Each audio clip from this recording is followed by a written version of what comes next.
الدكتور محمد مرسي كان يتهم هو كمان بقلب نظام الحكم، لان ثوره 25 يناير كلها قامت على ايه؟ قلب نظام الحكم. طيب ندخل بقى في يعني اللي مخلينا شايفين مشهد يمكن ما شفناهوش من وقت ثوره يناير، ان مختلف فئات الشعب المصري تنزل وتتوحد على مطلب واحد، الاعلان الدستوري، ويعني عدم قانونيه هذا الاعلان منذ البدايه.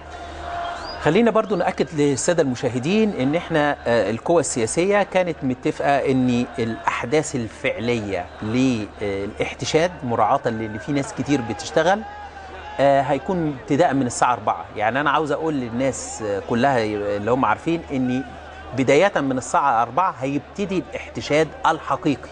طبعا فينا مجموعات اللي هي واخده اجازات او كده كانوا موجودين من بدري، ابتداء من الساعه 1 ابتدى الاعداد يتزايد، انما العدد الحقيقي في جميع ميادين مصر هيبتدي ابتداء من الساعه 4 تمام، وحتى اخر الليل، وبنسبه كبيره جدا هيكون في الاعتصام هيزال موجود. تعال نمسك مع بعض بنود الاعلان الدستوري. بدايه احنا لما جه السيد الرئيس محمد مرسي اصدر اعلان دستوري مكمل، شال بيه الاعلان المكمل بتاع المجلس العسكري.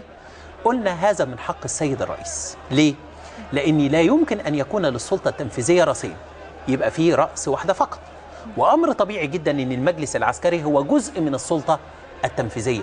اذا السيد الرئيس محمد مرسي هو رئيس السلطه التنفيذيه، ولا يمكن باي حال من الاحوال التبرير بوجود سلطه بجانبه.